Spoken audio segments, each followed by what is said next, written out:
Silla m'ont contacté la première fois, le thème c'était IA et e-gov. C'était plutôt dans quelque chose que je maîtrisais.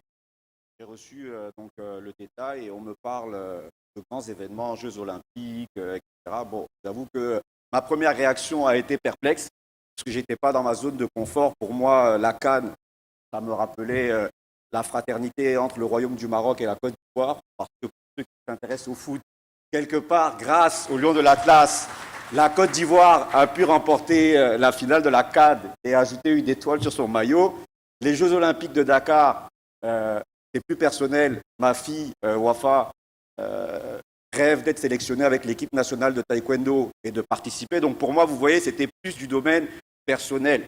Et à ce titre, je remercie quand même infiniment Mohamedou et son équipe, que je souhaite sincèrement qu'on applaudisse énormément. Pour deux choses. D'abord, à titre personnel, pour m'avoir permis. Et encore plus parce que, vous savez, on est en Afrique et 14 éditions. 14 éditions sur le numérique en Afrique. Il faut du leadership, il faut de la constance et de la consistance, cher Mohamedou. Et nous qui évoluons dans le domaine, ça demande beaucoup de résilience et de courage parce que honnêtement, ce n'est pas toujours facile, on n'est pas toujours encouragé. Et à ce titre, moi, je trouve que lorsqu'on a des personnes qui, pendant 14 ans, donnent autant de leur temps, d'efforts, il faut les féliciter et il faut les applaudir avec beaucoup de chaleur. Donc, félicitations, Mohamedou. Voilà. Donc, je vais partager un peu la réflexion que vous m'avez permis de mener. Mesdames, messieurs, on dit souvent que l'Afrique se transforme. Mais aujourd'hui, ce n'est plus le moment de se transformer. C'est le moment de livrer et de délivrer. Dans quelques mois, le Maroc accueillera la CAN, Dakar, les Jeux olympiques de la jeunesse, et dans 5 ans, la planète entière regardera Casablanca, Rabat, Marrakech, Tanger, Agadir pour la Coupe du Monde 2030. Ces événements ne sont pas de simples vitrines sportives, mais des crash tests de souveraineté numérique. Parce qu'un grand événement, c'est un pays qui doit fonctionner comme un système en temps réel, IA, cybersécurité, énergie, logistique.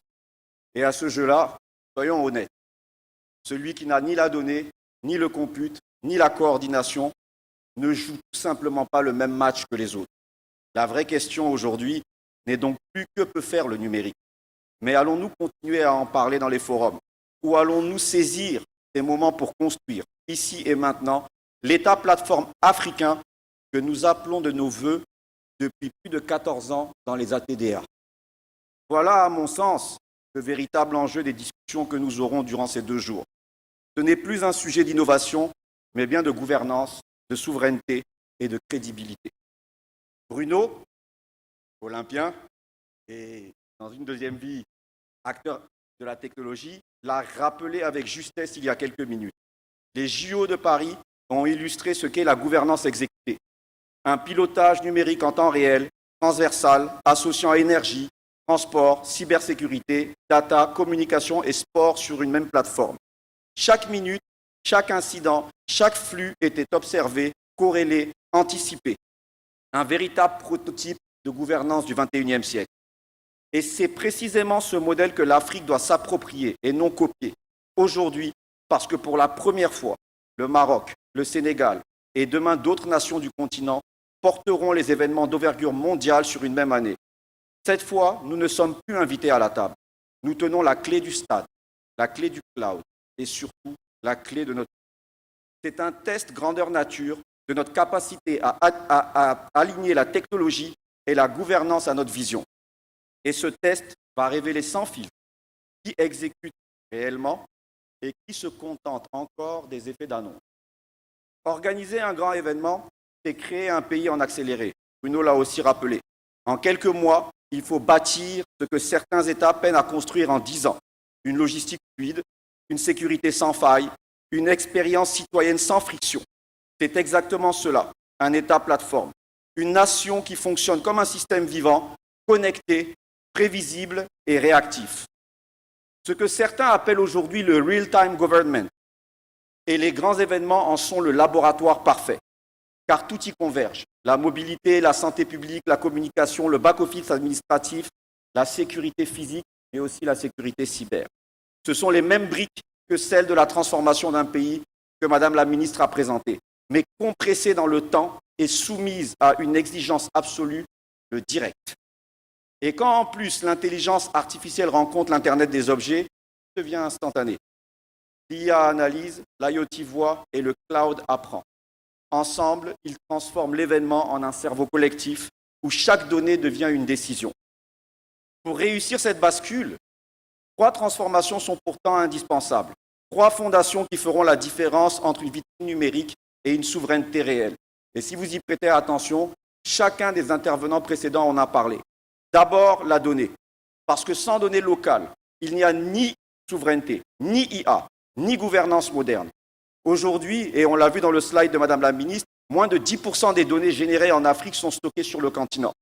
Cela veut dire tout simplement et de manière pragmatique que nos systèmes publics, nos plateformes de paiement, nos images de caméras urbaines passent encore pour la plupart par des clouds hébergés à des milliers de kilomètres et sous le contrôle de puissances étrangères. Tant que la donnée africaine dormira ailleurs, nos décisions resteront dépendantes d'une manière ou d'une autre, qu'on le veuille ou non. Ce qu'il faut construire, c'est une donnée vivante, locale, gouvernée, interopérable et valorisée. Une donnée qui circule entre ministères, opérateurs et collectivités, qui alimente des API citoyennes, des modèles prédictifs, des tableaux de bord décisionnels. En clair, une donnée qui n'est plus un sous-produit de l'administration, mais un actif national. C'est la première brique de l'État plateforme, pas celle qui digitalise, pas celle qui rend intelligible, et c'est là que se joue la vraie souveraineté. Non pas dans la possession des infrastructures, mais dans la maîtrise de la donnée qui la traverse. Le deuxième point, et encore une fois, les 3 précédents présentateurs l'ont mentionné, c'est la puissance de calcul. Parce qu'on ne peut pas parler d'intelligence artificielle sans parler d'énergie, de refroidissement et d'infrastructures. Aujourd'hui, l'Afrique représente moins de 1% de la capacité mondiale de calcul GPU. Cela veut dire que nos modèles d'intelligence artificielle, nos propres algorithmes, nos simulations, nos prévisions, doivent être aussi exécutés à l'étranger, sur des serveurs qui ne nous appartiennent pas. Donc sans compute local, inutile de parler d'autonomie stratégique ou d'IA souveraine. Chaque grand événement, que ce soit la CAN, les JOJ ou la Coupe du Monde, est en fait une opportunité unique d'installer des clouds régionaux, des mini-clusters GPU, des architectures edge capables de traiter en local la vidéo, la sécurité, la mobilité, la billetterie et la santé publique. Il est temps de passer du cloud importé au cloud intégré et ces événements en sont une opportunité. Et enfin, qui parle de données et qui parle de GPU parle nécessairement de cybersécurité. Parce que dans un monde où tout est connecté, la menace n'est évidemment plus virtuelle.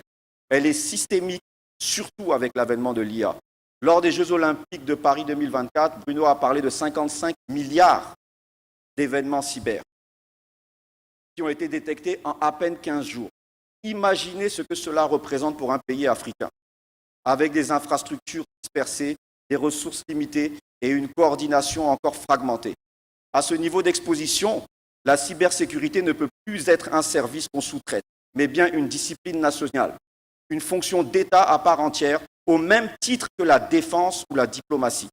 Chaque grand événement doit donc devenir un exercice de souveraineté numérique, une war room nationale, un socle mutualisé à la fois par le secteur public et le secteur privé, une cellule de veille alimentée par l'IA et les CERT régionaux dont Madame la ministre a parlé.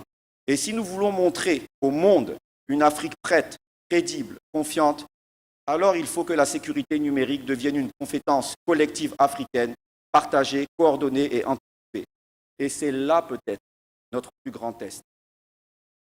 Parce qu'un grand événement ne laisse pas qu'un stade ou une fan zone, Bruno a parlé d'héritage, mais des architectures, des réflexes, une culture de la donnée et de la coordination.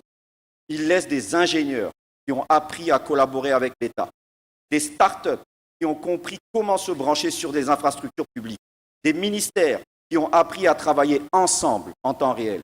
Ces 3 événements, CAN, JOJ et Coupe du Monde, ne doivent pas être des parenthèses spectaculaires, mais 3 chapitres d'une même histoire, celle de la naissance d'un modèle africain de gouvernance numérique, un modèle local, enraciné dans nos réalités linguistiques et culturelles, régionale, parce que nos données, nos flux, nos talents dépasseront les frontières, et mondiale, parce que nous avons le droit et le devoir de contribuer à définir les règles du jeu de l'IA, pas seulement de les subir.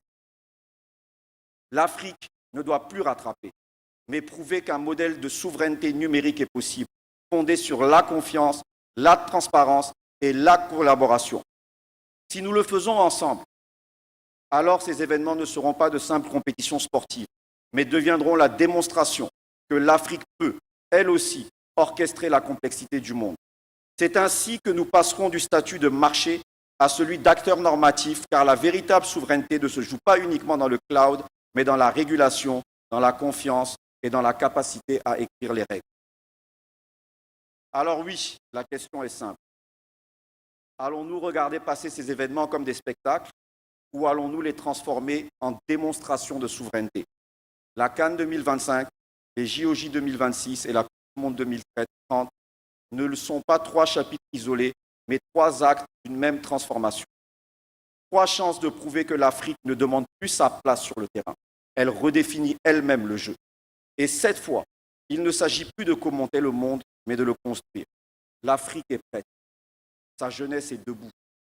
Ses ingénieurs, ses entrepreneurs, ses chercheurs ne veulent plus attendre la passe parfaite. Ils veulent jouer, innover, décider et gagner. Alors jouons, travaillons, délivrons avec ambition et audace, parce que cette fois-ci, le match ne se joue pas contre le reste du monde, mais pour notre avenir et celui de nos enfants. Je vous remercie. Oui, l'Afrique est debout.